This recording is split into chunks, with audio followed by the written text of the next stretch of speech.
మౌనతి మిగిలిన మా యొక్క ప్రియ తండ్రి మీ యొక్క ప్రశ్నాంతి స్తోత్రం రాజా. ఇద్దరు నానాక్షల మధ్య వచ్చిన దేవానికి వేలాది స్తోత్రం. ఎవరికి ఏం యొక్క ధన్యత మాకు అనుగ్రహించిన దేవానికి వేలాది స్తోత్రం. ప్రభావ పాట ద్వారా మిమ్మల్ని మహిమపరిచించినాం రాజా. ఆరాధన ద్వారా మిమ్మల్ని గణపరిచించినాం. వాక్య సందేశం వెళ్తుండగా ప్రభా యొక్క యోగ్యత లేని వారిని ప్రభా అయినను మీరు ఎన్నుకున్న విధానం వేలాది స్తోత్రం. ప్రభా మీ యొక్క కృప మీ యొక్క ప్రేమ ద్వారా ప్రభా కావాల్సిన బలము శక్తి పరలోక జ్ఞానం దయచేసి సకల మహిమ మీకే చెందేలాగా యేసయ్య పరిశుద్ధ నామమున అడిగి వేడుచున్నాను తండ్రి. ఆమేన్. హల్లెలూయా. దేవునికి స్తోత్రం కలుగును గాక. ఈరోజు వాక్య సందేశము మనం లూకా రాసిన సువార్త 11వ అధ్యాయము 28వ వచనం తీసిన వాళ్ళు సహకరించండి. Book of Luke, 11th chapter, 28 verse. ఆయన అవును గాని దేవుని వాక్యము విని దాన్ని గైకొను వారు హల్లెలూయా. ఈయన ఏమంటా ఉంటున్నాడంటే ఫస్ట్ మాట ఏమంటున్నాడండి? అవును గాని మీరు చేసే క్రియలు అన్ని అవును గాని, మీరు క్రైస్తవ బిడ్డలు విశ్వాసులు అన్ని అవును గాని, మీలో నేను హెచ్చరించాల్సిన విషయం ఒక్కటి ఏముంటున్నదంటే ఏముంటున్నదండి? అది దేవుని వాక్యను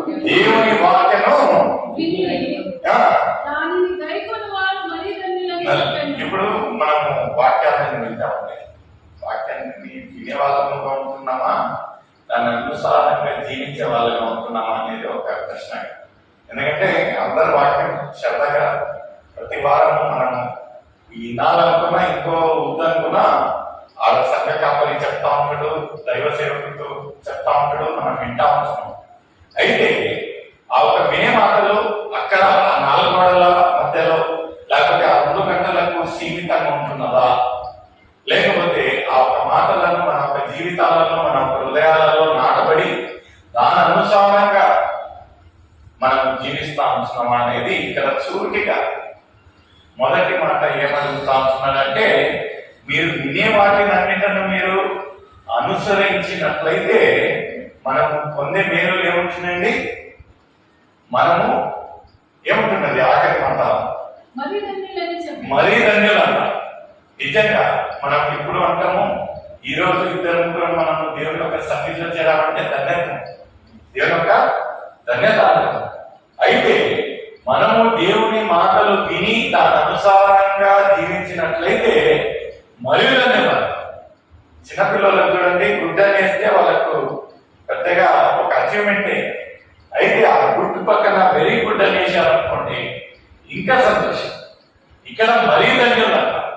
క్రైస్తవ బిడ్డలుగా ఉండుటయే ఒక ధన్యత. అందులో దేవుని ఒక మాటలను విని ఇంకా దాన్ని అనుసరించుట, డూయింగ్ ఇట్ ప్రాక్టికల్. అంటే వినడం అనేది తేలి, చదవడము వినడం అనేది తేలి ఉంటుంది. అయితే ప్రాక్టికల్ అంటే దాని అనుసారంగా మనము చేసే క్రియలను ప్రాక్టికల్ అంటారు. ఇక్కడ ఒక లేఖనాలలో చూసినట్లయితే ఎంత చక్కగా చెప్తా ఉంటున్నారు. మీరు వినేవారుగా ఉంటున్నారా, లేకపోతే వినే వాటిని మీరు క్రియారూపంగా అనుసరించే వాళ్ళు ఉంటున్నారా? ఇన్ కేసు మీరు రెండో విషయానికి సంబంధించిన వాళ్ళైతే మనము మరీ ధన్యులం. Now it is the ball is in our court. మనం ఎలా ఉండాలి? ధన్యత్వంలో ఉండాలన్నా మరీ ధన్యత్వంలో ఉండాలనేది ఒకటి వినేవాళ్ళగా ఉంటున్నామా, దాని అనుసారంగా జీవించేవాళ్ళు. ఎందుకంటే చాలా మంది క్రైస్తవులు ఏం చేస్తామంటే, నేను ఎవరిని విమర్శించటం లేండి, వింటాం, అన్ని మాటలు వింటాం, కానీ దాని అనుసారంగా జీవించే ఒక పరిస్థితి వచ్చారనుకోండి, కొంచెం అటు ఇటు మనం కాంప్రమైజ్ అవుతాం. అయితే ఇక్కడ యెర్మీయా 11వ అధ్యాయము 4వ వచనంలో ఏమంటా ఉంటున్నది? ఒకసారి సహకరించండి. ఒక యెర్మీయా 11th chapter 4th verse ఏమంటా అంటున్నదండి? 11వ అధ్యాయము 4వ వచనం. నేను మీ పితరులను రప్పించిన దినమున నేను ఈ ఆజ్ఞ ఇచ్చి తిని నేడున్నట్టుగా ఆ. పాలు తేనెలు ప్రవహించు ఆ. దేశమును దేశంలో నీ పితరులకు ఇచ్చేదనని ఆ. వారితో నేను చేసిన ప్రమాణమును ప్రమాణము నేను నెరవేర్చినట్లు ఆ. మీరు నా వాక్యమును మీరు నా వాక్యమును విని విని నేను మీకు ఆజ్ఞాపించు ఆ. విధులన్నిటిని బట్టి ఆ. ఈ నిబంధన వాక్యముల ఆ. అనుసరించిన ఎడల ఆ. మీరు నాకు ఇక్కడ ఒక ఏమంటున్నాడంటే నేను చెప్పిన మాటలన్నిటిని మీరు విని దాన్ని అనుసరించినట్లయితే మీ యొక్క పితరులకు నేనేమైతే ప్రమాణం చేస్తున్నానో ఆ యొక్క పాలు తేనె ప్రేమ ప్రవచించే ఒక దేశాన్ని నేను మిమ్మల్ని నడిపిస్తాను. ఈ రోజుగా యేసుక్రీస్తు మన ఒక పాపాల నిమిత్తంగా మన ఒక అతిక్రమాల నిమిత్తంగా ఆయన ఆ ఒక సిలువలో వేలాడినట్టు మనం చూస్తూ ఉంటున్నాం. ఆ రోజున ఆవిడ దొంగవారితో మాట్లాడిన మాటలు ఏముంటున్నదంటే నేనే నీవు నాతో పాటు పరదేశంలో ఉంది. చూడండి, దేవుడు ప్రమాణం చేసి ఒక మాట చెప్పారంటే దాన్ని నెరవేర్చే దేవుడిగా ఉంటున్నాడు. అయితే దాని అనుసారంగా మనం ఏమైతే వింటా ఉంటున్నామో దాన్ని అనుసారంగా మనము జీవించాలి. మనం జీవిస్తా ఉంటున్నామా? ఎందుకంటే దేవుడు చెప్పి మాటను మార్చే దేవుడు కాదు. మనుషులైతే పరిస్థితుల ప్రకారంగా వాళ్ళ మాటలను మారుస్తూ ఉంటారు. అనుకూలంగా ఉంటే ఒక వంతు, అనుకూలంగా లేనట్టుగైతే ఒక వంతు. అయితే మన ఒక దేవుడు ఎలాంటి ఒక దేవుడిని మనం సేవిస్తా ఉంటున్నామంటే నిత్యము చెప్పిన రీతిగా మన ఒక ఎలాంటి ఒక పరిస్థితి మనను ఆయన ప్రమాణం చేశాడంటే దాన్ని నెరవేర్చే దేవుడిని మనము సేవిస్తాం. హల్లెలూయా, హల్లెలూయా.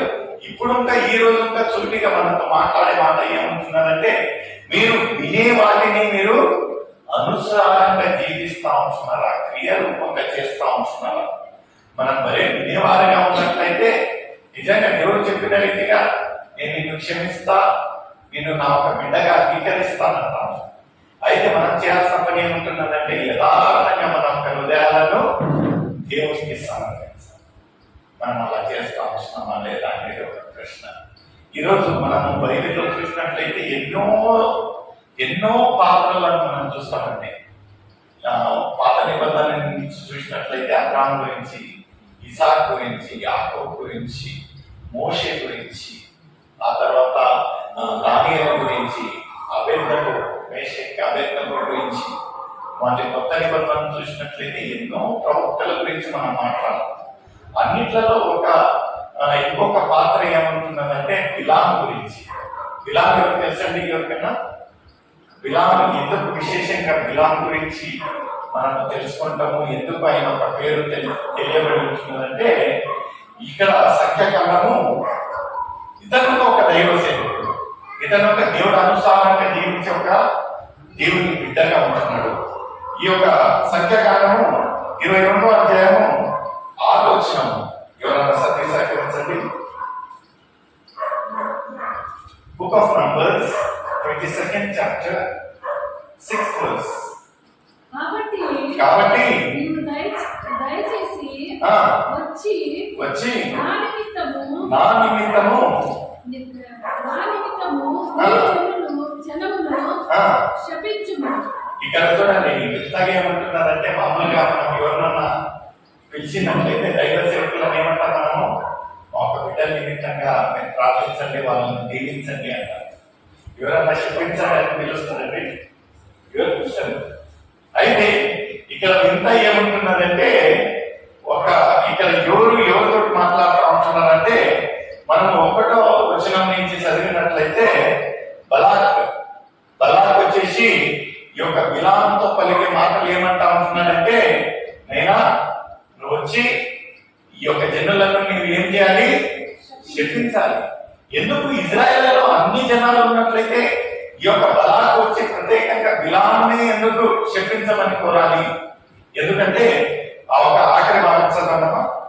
వారు నాకంటే బలవంతుడు, వారిని హతము చేయుటకు నేను బలవంతుడేమో, అప్పుడు నేను ఈ దేశంలో నుండి వారిని తోలివేయుదును. నీవు జీవించు. ఇక్కడ ఎందుకు ఈయన బలాకు అన్ని ఇజ్రాయేలు జనులలో ప్రత్యేకంగా వచ్చి వచ్చి బిలాముకి ఎందుకు మనవి పెడతా ఉంటున్నారంటే బిలాము ఒక విశేషత ఏముంటున్నారండి? అక్కడ మన సార్ నీవు దీవించిన వారిని